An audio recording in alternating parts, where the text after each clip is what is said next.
actually you can build a business that lasts. Matt Heinz would know. In 2008, during a recession, and while expecting his first child, Matt left a stable job to start Heinz Marketing. And now, 16 years later, he's still going strong, not just in business, but also in purpose.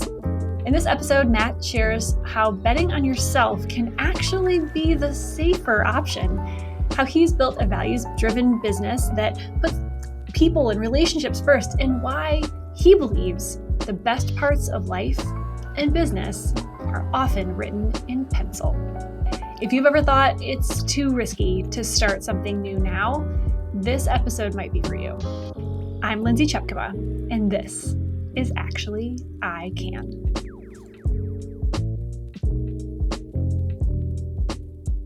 Matt Heinz, thank you for being here. Thanks for having me. I'm fun. This is going to be fun. This will be fun. I'm very excited to talk to you. We've been connected for a very, very long time. We are both like old school marketers, which is funny because we're both only 25. So I don't Exactly. know I don't know how that math works, but the math, it's marketing. The 25 part is 100% true.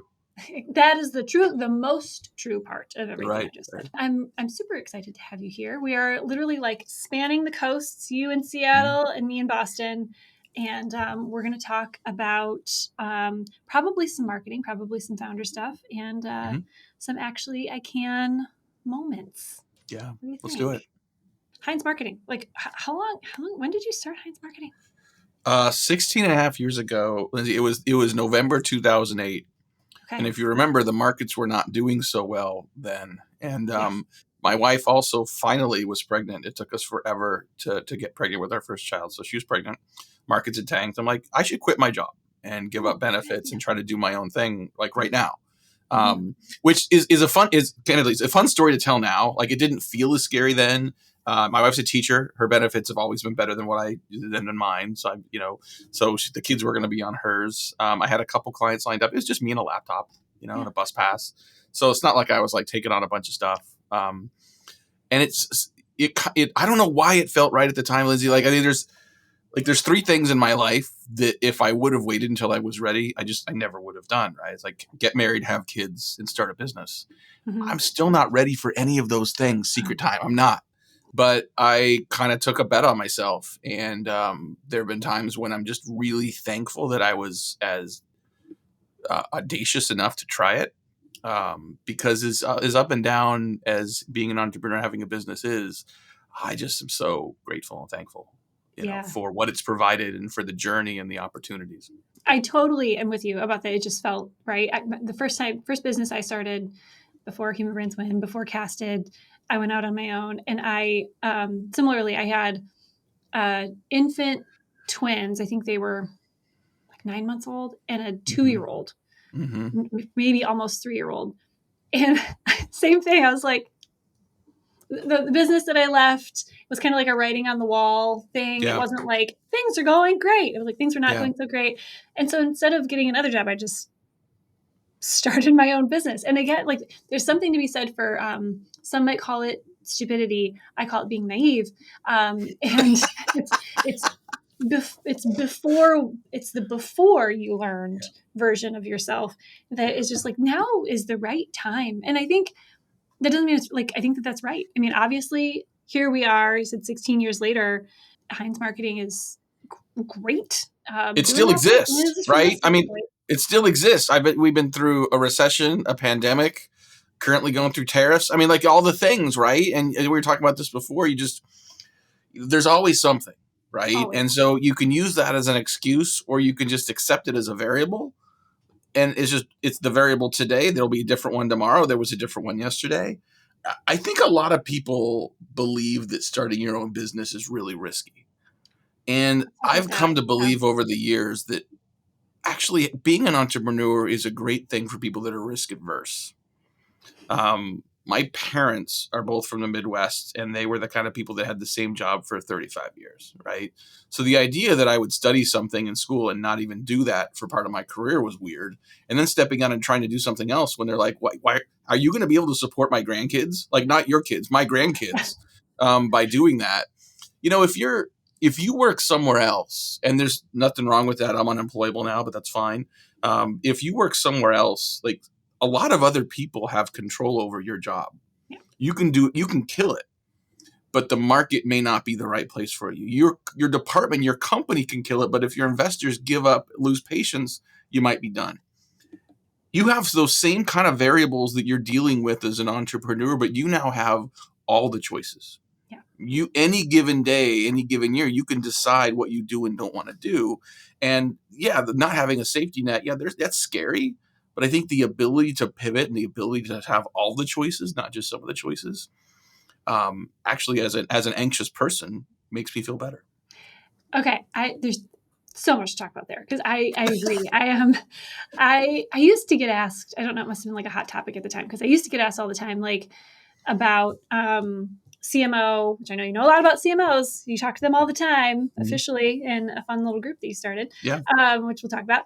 CMO versus entrepreneur. And I think it was when I started Cast It or something, people were like, well, you left your like marketing leader role to become a CEO and founder. Isn't that like risky? And I had the same conversation. I was like, listen, CMOs in particular have the shortest tenure, and they have, I mean, for as long as I can remember, CMOs and marketing leaders have the shortest tenure of the entire C-suite. And the pressure is so high, and the turnover is so high. But then you have the founder role where, you're betting on yourself, and it's all on you to go, like, no one's going to write you a paycheck. Like, you have to go get your own. Trying AI and figuring out what it means. You get to figure out what it means to you, like going out and pivoting and finding new business in the midst of uncertainty. You get to do that for you. And there's a lot to be said for betting on yourself. There's a lot to be said. And I guess you also got to really think about like what's most important to you. And I think that earlier in my life and career, work was number one. I wouldn't admit that to my then girlfriend and eventually wife, but she knew, and she somehow stuck around. Money was really important. And so I was always pursuing sort of the next promotion or the next job, or the grass was always greener at the next place. But that's just a road to nowhere. That road never ends. And so the older I've gotten and the more mistakes I make, again, only 25, but like I've learned a lot in these years.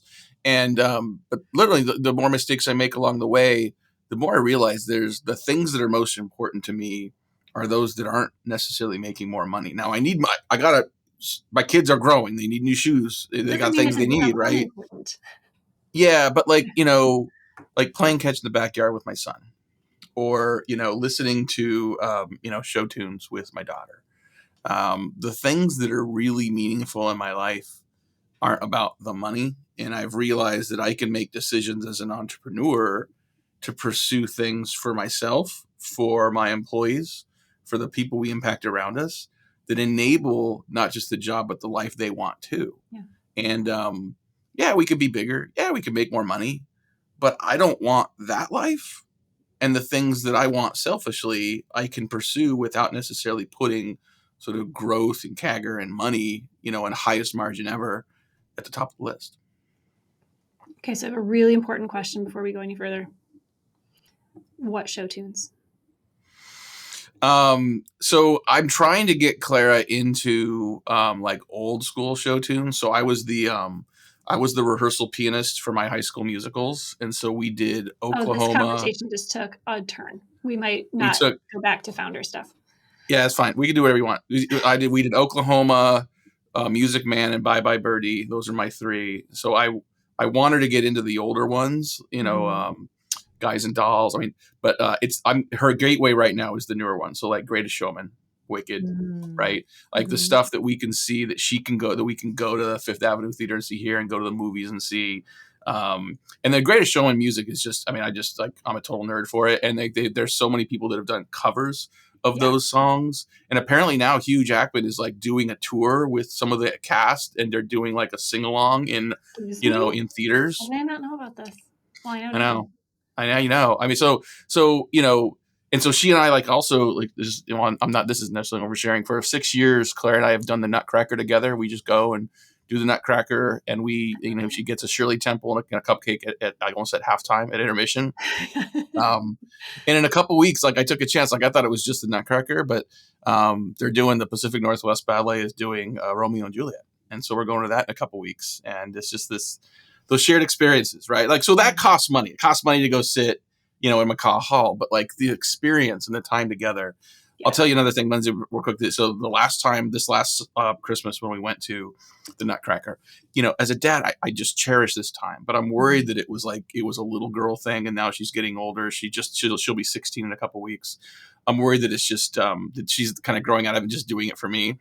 So we get to the end of Act 1 and it's intermission and we get up and we're walking out to get said, Shirley Temple and cupcake. And behind me, I heard her sigh. She goes, never gets old. And I'm just like, oh, yes, we get to keep doing it. Oh. I know. And the end. That's the end of our show today. That's right. To go and good night. Oh my gosh, that's so great. Oh, you got me, because I have that with my boys too, and I'm a big show tunes person. I was a big reader. Okay, what are your show tunes then? What do you got? Well, my gateway was Phantom of the Opera. That's what brought me in when I was in sixth grade. My dad and I went to the Pantages Theater, we did not do that stuff. This was like not our thing. It was unaffordable. It was a travel thing, but we did it and I will never forget it. So, okay, that was a big tangent, but it's my show and we can do whatever we want. So we can tie it back, because building the life that you want and being a founder and being an entrepreneur and building Heinz Marketing has let you focus on things like that, like this whole tangent that we went on. And sure, it's a lot of work. I can only imagine like what that has looked like for you and what building it has been like. But it's worth it. I would venture to say 100%. So I've had the business for 16 years, and like 4 years ago, we started using EOS as our operating system. And one of the ways you sort of get going on that is, you got to sort of build what they call your vision traction organizer. And we had to build out our purpose and our niche. And I thought our purpose was, helping companies do B2B marketing, predictable pipeline. And like, no, that's your niche. That's what you do. Mm-hmm. Like, why do you do it? And we've had values in the business forever. But we finally wrote down what we as a leadership team thought our purpose was. And it's to positively impact careers and lives by enabling work that matters. And that whole statement is really important to me, but the positively impact careers and lives, that's the heart of it. And so, and I define it based, I say our employees, our customers, the B2B go-to-market community overall, and the communities in need around us. And so that's who we serve. And so we have priorities and metrics for all 4 of those areas, like in the organization, that we constantly think about. And sometimes it's not about having the most margin, making the most money, but having the most impact. Yeah. With our time, with our talent, with our expertise. We focus on helping companies with complex sales processes build more predictable pipeline. We realized a couple of years ago, that can be applied to donor management. A lot of nonprofits are not run by experienced go-to-market leaders. Yeah. So how do we teach nonprofits to adopt a predictable pipeline mentality to donor management, to driving recurring revenue from those donors by being creative about the relationships and the trust that you build and how to continue to build on that over time? There's even an account-based mentality, right? Not all donors are equal. So what are you doing with your largest donors to treat them as a group? Those larger donors might be a corporation. They might be a family office. Okay, well, there's not just one person. Build a relationship with the entire donor committee, right? Mm-hmm. And now we're off to the races. So things like that allow us to say, what are we really good at? And how do we find other ways to serve our purpose by leaning into that? And so do we make a lot of money by going and helping nonprofits with? No, we don't. But it's our purpose. And I believe that I believe we have a responsibility to pursue that purpose and to fulfill that purpose, even if we don't always get paid for it directly. Mm-hmm. Have you ever faced pushback with that? Internally, no, because we really live our values and our purpose on a regular basis. And I think people stick around in part because that's who we are. And that's what we believe in. You know, we take time out of the day to go volunteer for a couple of our favorite nonprofits on a regular basis. And we have a program called Heinz Marketing Gives Back, where we round robin a set amount of money every month that you can designate to whatever cause you want. And then you kind of come and you tell us, like, what is it and why do you care about it? Like, we're not doing press releases about this. Like, this is the first time I've talked about this stuff in a long time. But I think, like, if your audience is entrepreneurs and founders a lot, just like find what you're interested in. And at the end of the day, feel good about the impact you're having. Yeah. Like, pay your bills. Yeah. Pay your people, but do work that matters, you know? And so I will tell you, as an entrepreneur, I also am very jealous of companies that are growing faster, making more money. There's companies that started later than I did, and they're significantly bigger than I am. And so maybe they've taken investment, or maybe they've just been more aggressive. That's fine. There's no right or wrong answer to this. Yeah. But I can say definitively, I'm proud of what we've built. I'm proud of what we try to do. And if it all ended tomorrow, I'd say it was still worth it. Yeah. Okay. So you're 16 plus, 16 and some change into this. Sounds great. You just ended that statement with like, oh, there's lots you can compare yourself to. But there's a lot of people listening now that would be comparing themselves to you. Like, oh gosh, a team that's behind your vision and that aligns with your values. And you're able, sure, you're not making money off of doing these great things that align with your purpose, but you can afford the margin to be able to do that. And you're doing what you love, and you've built this like, I'm sure it wasn't always that way. So what were some of the times that just kind of kicked you in the teeth, and, that you thought maybe you weren't going to be able to keep doing? Like, it wasn't what you weren't ever going to get to where you are now. Oh, I can do, if you were here an hour ago, you could have been seeing some of that in real time, right? I mean, it's kind of a constant. I think that nothing ever is always going well. There's always things that you wish weren't going well. And I think, sometimes you go to a networking event and you're like, oh, how's business? Like, if I don't know you or trust you, I'm like, oh, it's great. Yeah, we're doing well. It's really enjoying what I'm doing. If I'm at an EO event or with a trusted group of people, my first instinct is to say, well, this is broken and this isn't working. And that didn't, that hire didn't work out, or like whatever. Right. So the things that you don't like that are happening. One thing I think I've learned over 16 years is that no matter how bad a situation is, you can figure out a way to get through it. And that, hard work and focus and options and eyes wide open and head down can get you through a lot. We've had times in the business where, things aren't going the way we want, but I want to preserve the team. And so we've pulled from family and household funds to keep things going, to keep teams around. I remember the first time this is years ago, the first time I had sort of a little cash crunch. And I went to my little entrepreneur group and I brought it up, and I was really nervous about bringing it up because I thought they were all going to be like, you're such a failure. How can you be going through this? Like, what are you doing wrong? And I brought it up and I was super nervous to hear their reaction. And they pretty much were just like, oh yeah, that'll happen. Like, here's the first time I dealt with it. And here's what my strategy is. And, it's not the last time we had a cash crunch, but like, it sort of gives you this confidence. And I remember the first time, with our full leadership team post-launching EOS, when I finally had a full leadership team and some accountability beyond just me running everything, you run into a cash crunch and everyone starts freaking out. And I'm just like, no, we're going to do this and we're going to do this and we're going to do, here's how we're going to pay things down and here's where we're going to leverage. And I was kind of surprised myself at how much I'm just like, no, here's the things we're going to do and we'll be fine.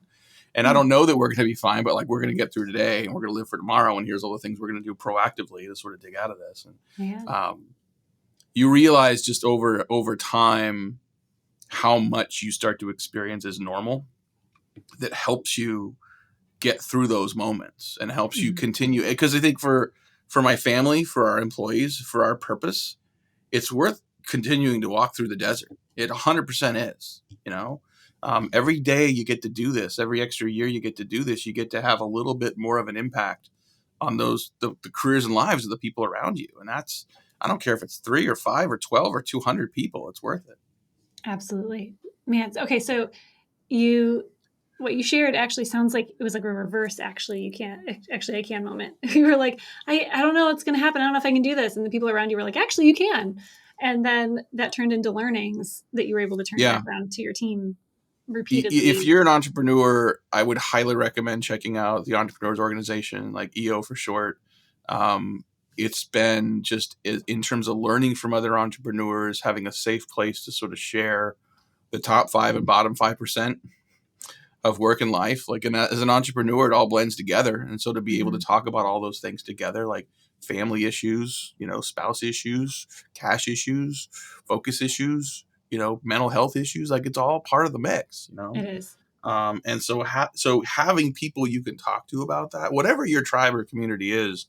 You mentioned the CMO group that we manage on Friday mornings. We've been meeting for a little over 5 years now. We had an author who had written about imposter syndrome come one Friday and just talk about imposter syndrome. And at one point during the meeting, we said, "Hey, raise your hand if you've ever had imposter syndrome."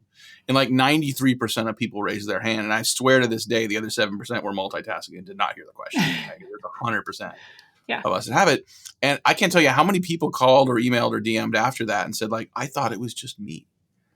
The like name brand CMOs that are also LinkedIn famous, I see your hat, that are like, oh, I thought I was the only person that had this like crushing imposter. I'm like, no, man, like everyone does, like everyone does. And like, you'd think that like, oh, if you grow in your career and you get more success, it goes away. No, it does not. No, it does not.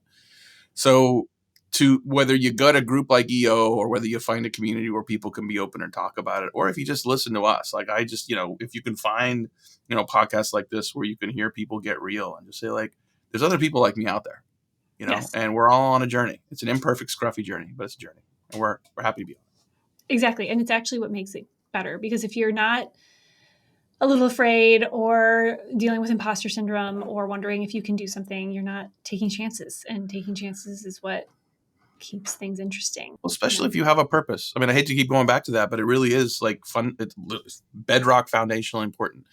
Is the why you're doing something, is that worth doing? Right. And are you willing to put up with some pain, some discomfort? Are you willing to try something differently to be able to actually achieve that purpose in your life and in the lives of people around you? And what you do to get there will evolve over time. Like what I sold 16 years ago is different than what I sell today, and hopefully will be different, 10, 15 plus years from now. But that's a means unto an end. That's how we leverage expertise to make money to serve that purpose in that order. Mm-hmm. One thing that we talked about before we started recording was relationships, and how despite what may with tech, with the macro economy, with politics, with, natural disasters, like no matter, and good things like technological advances that help us all, like come what may. And the one thing that I believe will always be true is that relationships matter in life and in business. So how has that shown up for you as you've been, I mean, you just talked about that a lot with like EO and EOS and being aligned with your purpose and with people in your organization, but tell me more about relationships and what that's meant for you and as a founder. I mean, it's everything, first of all, I think, relationships just are self-fulfilling. I think spending time with other people, and I'm an introvert. I am a socially anxious person. I'll go to a room where I know people and I'm still anxious about being in the room, and am I going to say the right thing, and am I going to come across like an idiot? But the relationships you build with people in different elements of your life, that is the very essence of life. And I think as a business owner, even though, I mean, I'm in a services business, so you could argue maybe it's a little more important than a product business or whatever. But I think when you can build trust and credibility, when you can be someone people want to spend time with, they want to hear from, they smile, when they hear your name or see you. I remember there were certain people growing up in our lives, when my dad would see them, he would chuckle. He kind of did this little chuckle. I remember once I said, like, how come whenever you see Ron, you chuckle? He says, I just think about all the good times we've had. I think about all the moments that we've had, and it just all kind of comes flooding back. And I just kind of chuckle because I'm excited to sort of have new ones now, like that we're together again. And I thought that's really cool. Like how do I get more people in my life that I kind of chuckle when I get to see them again in person? So yeah, I think, and I also, we were talking earlier, when times get tough, when uncertainty hits the market, and there's always uncertainty, right? Like there's spikes in uncertainty at various times, right? For a variety of reasons. when things are uncertain, people tend to like not act. They say like, I'm just going to wait it out. And other people, if they do act, tend to sort of really focus on fewer choices. Like, I got to make sure I make the right choice right now. So what is going to help you make the right choice? Trust, respect, relationships, the experience you have with someone or something or some company that you know is going to do it right. And so, you know, if you're looking constantly for tomorrow's deal or next week's deal or customers that only want to buy right now, like, that's fine. But I believe the companies that sustain are focused on building relationships that don't pay off right away, right? You may invest in something for years before the timing is right for you to get that deal that you wouldn't have had otherwise. Right. So I do think with a services business is even more important. But I think about the things that over 16 years have given me the most joy, and that they're the highlights of my career and time in business and life. And it's 100% the relationships. The things that make you chuckle when you think about them. Yeah. Yeah.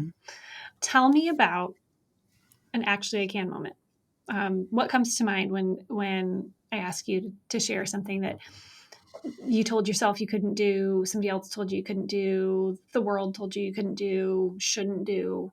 What comes to mind? I mean, how much time do we have? I know, right? You know, I was a sophomore in high school, and I was handed the score to Oklahoma and said, like, learn it by the fall. And I'd been playing piano for forever, but like now I'm expected to just come and just play this whole thing. That was a lot. And I figured out how to do that. And then my senior year, somehow I played Rachmaninoff's Second Piano Concerto with our orchestra, and that I had to memorize, and that's not an easy piece. And so like that was a lot, and there were a lot of like I've bitten off too much in the time. I still have a cassette recording of it, and I have a piano again now, and I can sort of play it, but not like I used to play it. But the fact that I could once do that was a moment. I studied political science and journalism at the University of Washington. Go Dogs. And I remember when my first job out of school was with a suburban newspaper out of Seattle. And then I didn't last very long, and I wanted to go try PR. And I remember calling my parents saying, like, I'm going to try something else, hoping they were going to be supportive. They were not. What are you doing? You chose PR. You chose journalism. You chose to be a journalist. That's your job. That's your life now. And I'm like 23. Like, that's not what I was hoping to hear from you. But I still went and did it. You know, my then girlfriend, now wife, was like, hey, just pursue what you're interested in. You can always go back, you know? There's just 1,000 moments like that where it's not like, to me, there's not like these major, other than like getting married, having kids, starting a business. Those are the big ones. But I feel like more interesting are like the kind of medium ones, you know, where you're like, this isn't just, am I going to have the chicken or the salmon? It's not like I'm quitting my job and starting a business, but it's those little steps along the way that I think over time give you confidence that sometimes I know what I'm doing, but even if I don't, it's not forever, right? There are very few things in life that are permanent. A lot of those decisions you decide to make, they're written in pencil. You can change it. You can modify it. You can erase it. Now, that doesn't mean there's still not going to be a mark on the paper, right? Yeah. Like, you're still going to kind of see that it was there. That's the scar tissue from having tried it. But even that scar tissue makes you better the next thing you're going to do. So I think about that concept of like a lot of life is written in pencil. And I'm trying to teach my kids that too, to say like, you can be courageous. You can make decisions you don't have full confidence in yet. But because otherwise you're just going to be like everybody else. You're going to live a very safe and maybe boring life if you're not able to step out and be a little courageous. Dang, Matt, that's really good advice. I'm just making this up as we go, Lindsay. I really am. That's that's not the imposter syndrome talking. That's just real life. Yeah. But I think, you know, but isn't that what we're all doing, right? You can write all the playbooks you want. What we're all doing. That's the secret that you start to learn as you get older. Yeah. And more experienced. And yes. And it's a feature, not a bug, you know, like it's in as much as you say, oh, I'm just making this up as I go. It's like, well, yes and no. Like, I've lived a life. I've done a lot of things. I try to continue to read and learn. And even though it's not all like right in the front, like, your brain retains this stuff. And what you think you're making up is an output of all those experiences, all those lessons, all those dumpster fires, all the things you learned 20 years ago and 20 minutes ago. So as long as you keep living, as long as you keep taking risks, as long as you keep learning from that and learning from everything around you, you're making it up as you go is just going to get better and better. 100%. Because it's all based on data. Like all of your lived experiences are filed away as little data points in this computer of a brain. And, it doesn't have to be artificial intelligence. It can be human intelligence that actually draws on past experiences to make new decisions. And that's how it works. Yeah. I'm for it. Well, Matt, this is absolutely delightful. I'm so glad that you're here. Where can everybody find you? And we didn't actually even say the words about like CMO Coffee Talk. So tell us about that. Tell us. Well, if you're a CMO, if you're Chief Marketing Officer, would love to welcome you to the CMO Coffee Talk community. There's a Slack channel. We meet every Friday morning and talk about sometimes work, sometimes imposter syndrome, whatever, just about life oftentimes. You can find me just at HeinzMarketing.com's website. I'm Matt at HeinzMarketing.com. I'm an open book. Just if any of this, resonates at all, I'd love to hear from you and just hear your story. And just sort of your perspective on it. Because that's, again, relationships. That's how we get better. Relationships. Always. Well, thank you for being here and for this relationship. I'm very thankful for you. And thanks for joining us. Thank you. Thanks for joining me for another episode of Actually, I Can. And did you know that actually you can subscribe so that you never miss an episode? Yeah, do it now. And you can also go to actuallyican.show and watch any episode anytime. Thanks for joining.